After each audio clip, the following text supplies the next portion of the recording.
Yes. Oke, selamat datang teman-teman. Salam I know you deeper.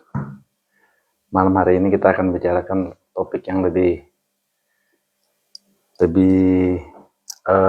teman-teman mungkin lagi tunggu ini, masalah meditasi. Oh, meditasi malam ini. Meditasi.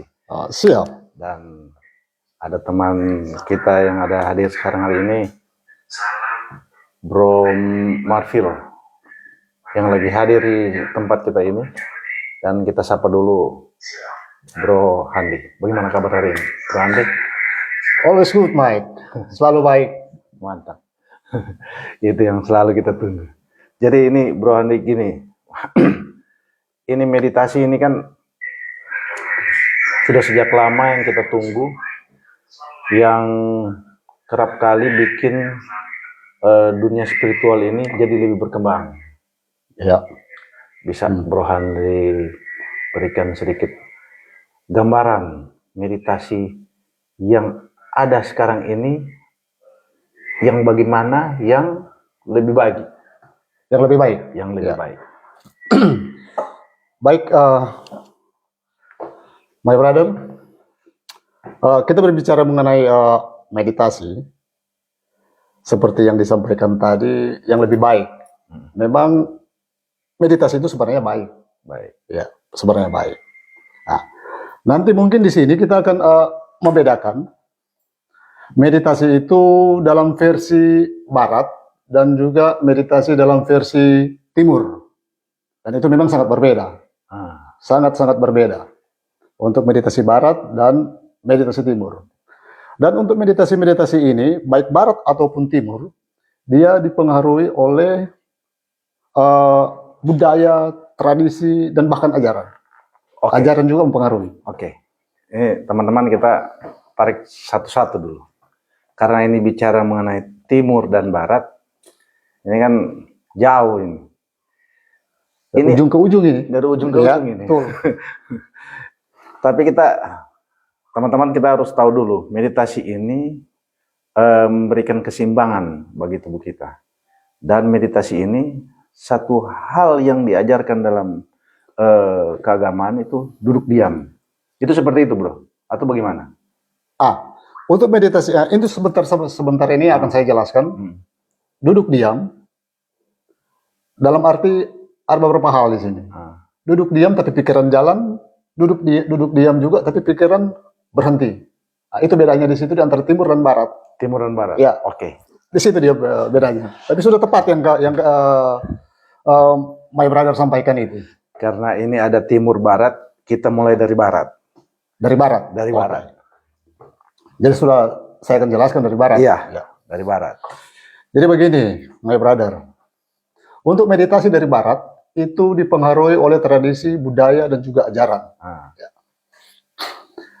Untuk tradisi atau meditasi dari barat, itu biasanya kita akan tarik dari ajaran mula-mula. Untuk barat mungkin ya terkenal dengan agama. Dan agama itu bukan tradisi sebenarnya. Dari barat. Nah, semuanya itu berkembang juga kalau mau dipikir itu dari Yahudi juga sudah masuk di situ. Kemudian munculnya juga agama Kristen. Jadi awal mula ini. Betul, awal mula untuk barat. Barat untuk meditasi. Betul. Oke. Iya. Oke. Dan untuk hal ini saya akan masuk saja karena kita Nasrani, orang-orang Kristen. Nanti saya akan tunjukkan untuk meditasi Kristen itu yang bagaimana itu yang sebenarnya. Oke, tunggu. Tahan dulu. Karena ini akan praktek berarti. Ya, bisa. Oke, tunggu. Ini penjelasan. Ya. Penjelasan meditasi dari barat. Dari barat. Iya. Ini jelaskan saja dulu. Jangan dulu praktek. Ya. Jadi meditasi dari barat, seperti yang saya sampaikan tadi, itu pengaruh dari ajaran. Untuk Kristen. Ya. Jadi yang dimaksud dengan meditasi Kristen sebenarnya, itu adalah duduk diam, kemudian kita merenung atau kita kontemplasi. Begitu. Jadi apa yang kita renungkan itulah firman Tuhan. Jadi firman Tuhan itu harus dihafal. Jadi pada saat kita hafal firman Tuhan, itulah kita antar itu dalam meditasi. Dan kita renungkan itu. Seperti juga yang ada di kitab Mazmur sering dikatakan, Daud sering berkata begini, aku melebihi guru-guruku karena aku merenungkan firman. Itu yang dipakai oleh Daud, Raja Daud. Ya. Oke, teman-teman, ini kita kalau bicara mengenai meditasi Kristen, ini sudah agak sedikit jauh karena kita tidak menggambarkan awal dari meditasi. Ya. Mungkin ada persiapan kah, atau suatu hal yang harus kita ambil waktunya, atau durasi, atau nafas, atau pikiran kita harus bikin bagaimana? Ya, betul. Memang ya, bagus sekali untuk pertanyaan itu. Memang dalam kita akan melakukan meditasi untuk versi Barat, segala sesuatu harus disiapkan. Seperti yang tadi malam kita bahas, ya kan, membersihkan tubuh. Kemudian kita juga membersihkan pikiran, dan juga kita membersihkan nafas. Ya. Dan juga kita sudah harus menentukan jam berapa kita akan meditasi. Oh, jadi meditasi ini ada punya jam? Ada jam. Dan tempatnya di mana ini? Oh, begitu. Ada jam, ada tempat, ada arah. Ya jelas lah. Berarti arah untuk meditasi ini paling bagus ke mana ini? Sebenarnya ada dua. Ada dua. Iya. Bisa timur, bisa barat. Bisa timur, bisa barat. Kalau dengan timur, misalnya untuk timur ya kita menghadap saja matahari terbit. Kalau arah. Ya, dalam barat itu untuk matahari terbenam. Waktu untuk meditasi spiritual yang I know you deeper jelaskan sekarang ini sebenarnya apa? Bagaimana? Waktu yang tepat maksudnya. Iya, waktu yang tepat. Untuk kehidupan kita, di dalam mulai dari pagi hari, kita kan sudah melakukan aktivitas keluarga, tanggung jawab kepada keluarga, melakukan juga sosialisasi, melakukan juga pekerjaan-pekerjaan rumah tangga. Tapi paling bagus itu kalau malam. Kalau malam semua aktivitas kita kan sudah tidak ada. Nah, pada saat malam baru kita lakukan meditasi. Nah, ini memang agak sedikit berbeda dengan misalnya kalau kita berdoa. Nah, meditasi ini dia akan lebih dalam lagi. Kalau kita berdoa, kita berbicara dengan Tuhan. Dan belum tentu jawaban yang kita bicara dengan Tuhan itu langsung diberikan. Karena apa? Kita sibuk dengan permintaan-permintaan. Keluhan-keluhan. Nah, kita sibuk di situ. Sampai mungkin saja Tuhan sudah bicara, tapi kita tidak dengar. Tapi meditasi, pada saat kita meditasi, itulah saatnya kita mendengarkan suara Tuhan. Karena pikiran kita sudah diam itu. Kosong dan firman masuk. Baru dengar itu? Oke. Ini pelajaran teman-teman. Bahwa meditasi itu punya arti dalam kehidupan kita. Dan ini meditasi yang diambil sekarang ini dari meditasi Barat. Iya. Meditasi Barat yang dipengaruhi oleh kekristenan. Ya. Karena posisi Kristen dari Eropa masuk ke situ. Iya, betul. Dari situ memang. Dari situ. Secara garis besar. Ini kan kita bicara secara garis besar. Betul. Kalau kita masuk ke dalam ajaran kekristenan, tentu ada beberapa bagian dalam Kristen. Ada Kristen yang kita ketahui Kristen Ortodoks, Kristen. Apa juga ini mempengaruhi meditasi? Sebenarnya yang dulunya Kristen cuma satu. Kan awalnya begitu. Itu mulainya dari gereja mula-mula sebenarnya kan Kristen cuma satu, dan meditasi itu sudah ada. Iya, itu biasanya dilakukan oleh para bapak-bapak gurun atau para santo. Iya, santo mereka yang melakukan meditasi. Iya, meditasi. Sebenarnya mulainya dari situ. Mulainya dari situ. Dan ini penyebaran untuk meditasi ini sebenarnya bagaimana kalau di Barat ini? Jadi kalau kita akan lihat dari ajaran ini, dia masuk ke Barat, ya kan? Barat kan ya rata-rata berhubungan dengan kekristenan sebagian besar itu Iya. rata-rata kekristenan. Nah, jadi dari ajaran agama ini dia bawa sampai ke barat. Barat. Pada saat dia bawa sampai ke barat, ajaran meditasi itu sudah mulai berkembang. Sudah mulai berkembang. Iya. Jadi yang mereka meditasikan yaitu merenungkan. Oh, Jadi mereka merenungkan firman Tuhan. yang mereka meditasi. Iya, itu. Itu. Ya. Meditasi mereka merenungkan firman Tuhan, atau dalam bahasa lain mereka kontemplasi di situ. Kontemplasi. Iya, mengulang-ulang firman Tuhan itu. Mereka mengulang-ulang sampai pikiran tenang, Tenang. pikiran diam. Dan pada saat pikiran diam, akal tidak berfungsi, pikiran sudah tidak berfungsi, cahaya masuk. Itulah firman. Itulah firman. Ya, Itu petunjuk. itu memang.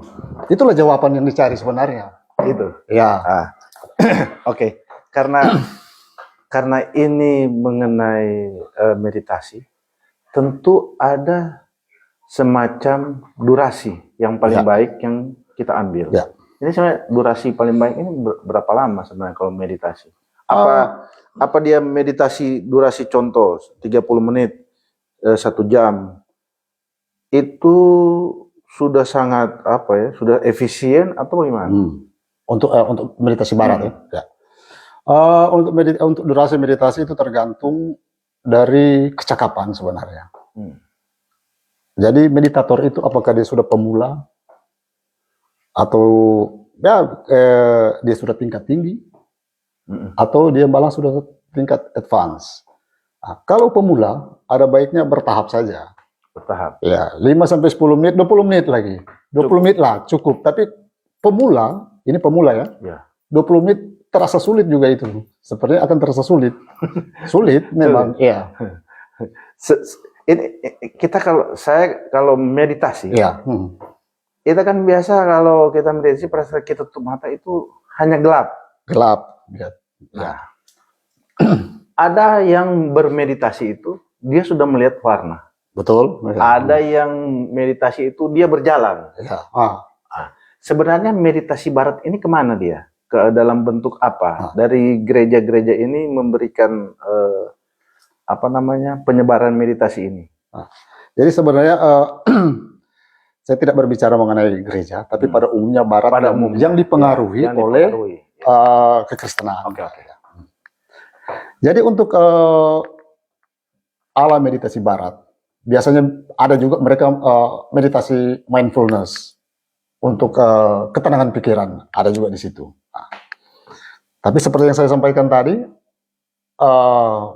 ada juga yang banyak yang memang meditasi mereka itu kontemplasi, yaitu perenungan akan firman. Mereka renungkan firman. Pada saat mereka renungkan firman, memang akan ada pikiran yang masuk lagi. Akan ada pikiran yang masuk. Tetapi pada saat pikiran masuk, mereka tetap akan kembali ke situ. Ke perenungan firman. Sampai memang pikiran itu diam.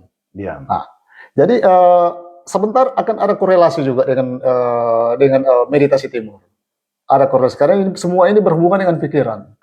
Iya, betul. Oke. Karena kita tadi sudah disampaikan ada sedikit korelasi dengan timur, tapi kita belum ke situ ini. Belum. Ya, kita bahas saja yang barat dulu. Masih barat dulu. Barat saja. Karena dunia barat ini mempengaruhi. Betul. Ya. Sangat mempengaruhi. Karena dia kan berdiri sendiri. Ya. Nah, dengan timur kan berdiri sendiri. Ya. Nah, tapi barat dulu. Ini barat kita bicara dulu sampai dengan tingkatan. Tingkatan. Boleh, bisa. Ini sebenarnya ada berapa tingkatan meditasi yang di barat yang sampai sekarang ini berjalan? Ya. Itu seperti yang saya sampaikan tadi, itu tergantung dari seorang meditator atau seorang praktisi meditasi, levelnya di mana ini? Level pemula kah? Atau sudah intermediate kah? Kemudian sudah level tinggi kah? Kemudian sudah level advance. Begitu. Kalau advance berarti memang sudah jauh. Jam terbangnya itu sudah jauh. Berarti dia sudah dari puluhan tahun dia meditasi. Iya. Kalau tingkat tinggi mungkin baru sekitar 10 atau 15 tahun. 15 tahun. Iya.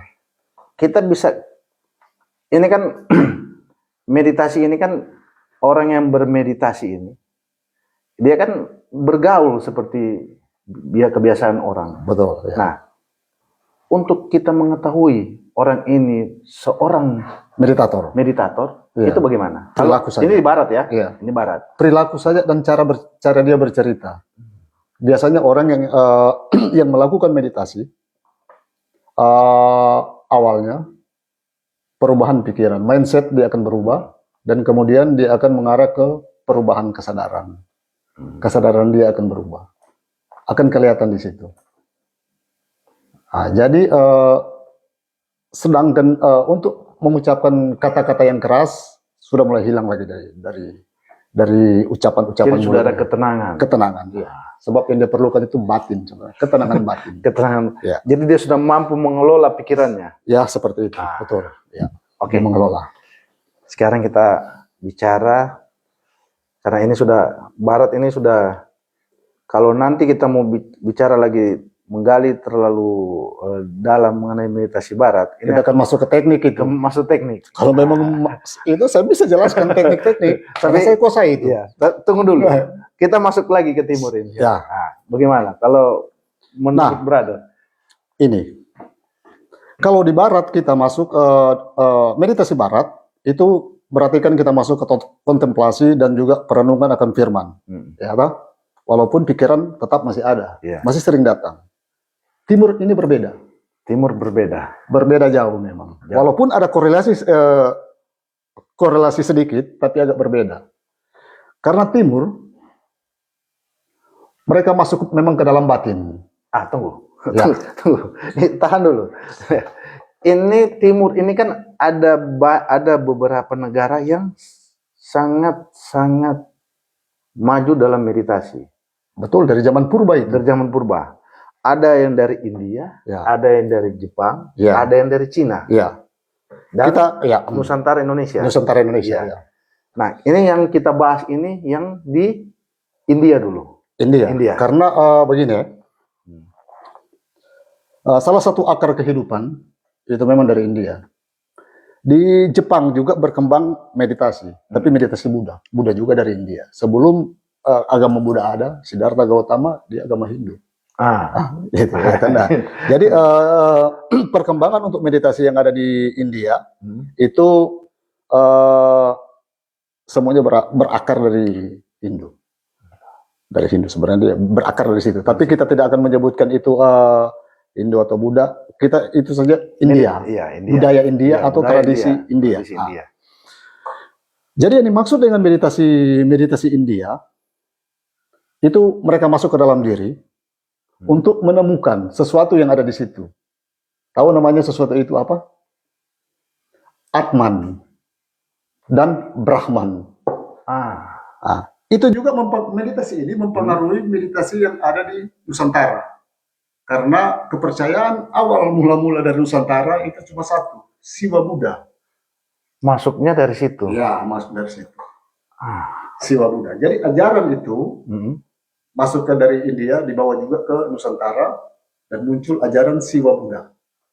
Dan itu pengajaran dengan berhubungan dengan meditasi. Berarti masuk ke kerajaan Majapahit. Ya, mungkin sebelum Majapahit sudah ada itu. Karena sudah di zaman kuno ini. Zaman kuno. Iya. Tapi dan banyak ajaran meditasi di sini.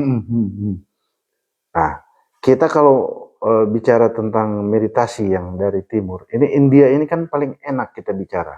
Ya, betul. Meditasi. Ya. Sebenarnya ada berapa sebenarnya teknik-teknik meditasi yang India ini? Oh, lumayan. Tapi kalau saya mau sebutkan berapa saja ya. Ini jangan dulu semua ya. Ini kita bicara karena ini teknik meditasi banyak sekali. Ini yang teknik dasar dulu, yang bisa menenangkan pikiran atau ini. Ya, betul. Karena dia ada cakra, ada banyak sekali. Ini satu-satu dulu kita bicara. Ya, jadi untuk menenangkan pikiran ya kita gunakan saja meditasi mindfulness atau meditasi kesadaran. Begitu. Jadi kita pada saat kita akan meditasi kesadaran, ya kan. Kemudian pikiran juga akan masuk di situ. Jangan buat apa-apa dengan pikiran yang masuk. Amati saja dia, karena dia akan hilang dengan sendirinya. Atau ada juga cara yang lain pada saat ini. Ini teknik kedua ini. Iya. Nah. Kalau yang pertama seperti saya sampaikan tadi, Nah. biarkan saja karena pikiran itu seperti monyet. Dia melompat sana, melompat sini ya sudah seperti monyet. Biarkan saja, dia akan pergi sendiri. Kedua, kita amati pikiran. Observasi. Ya, observasi. Tapi perhatian kita coba kita tempatkan di titik antara dua alis. Ini sudah bicara masuk ke cakra ini berarti. Sudah ada bagian juga dari itu. Sudah bagian dari itu. Sudah bagian dari itu. Tapi ini hanya garis besar dulu ya. Ini untuk pikiran. Pikiran. Ya. Jadi begini, pada saat kesadaran kita pusatkan ke titik antara dua alis. Ya. Di situ brother akan melihat pikiran brother di situ. Jadi brother sementara itu akan melihat seperti nonton film. Itu pikiran yang jalan. Itu pikiran. Iya, pikiran itu. Itulah kita melihat pikiran sebenarnya. Ini yang kita pikiran ini apa? Pikiran masa lalu kah atau masa depan? Kita pahami dulu apa itu pikiran, dari mana dia datang, kemana dia pergi. Itu. Pahami dulu. Itu apa itu pikiran? Apa itu pikiran? Ya, kan? Pikiran itu apa sih sebenarnya ini pikiran ini? Dia mau kemana ini?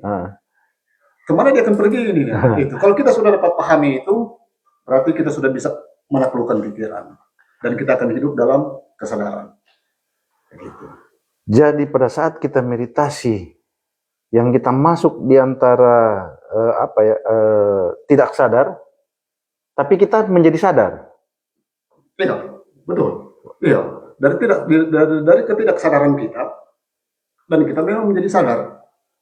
Pada saat kita meditasi. Meditasi, iya. Karena meditasi itu sebenarnya dia berubah.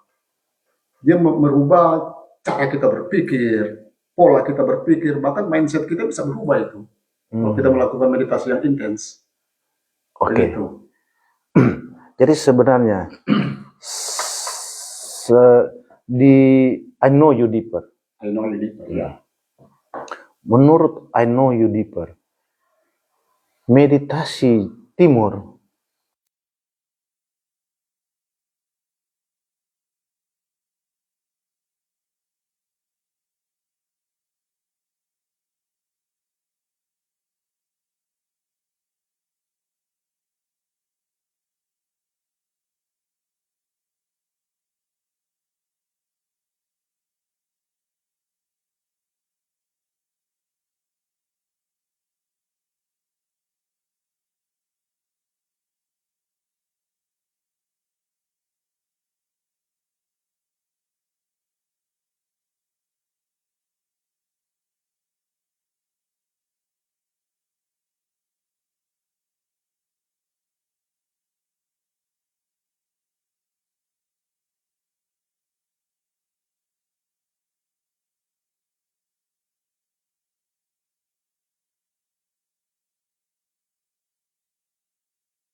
setelah ini.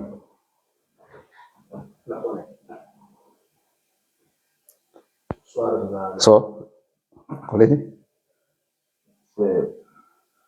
So, Coba. tekan dulu lagi. Saya mati dulu lagi.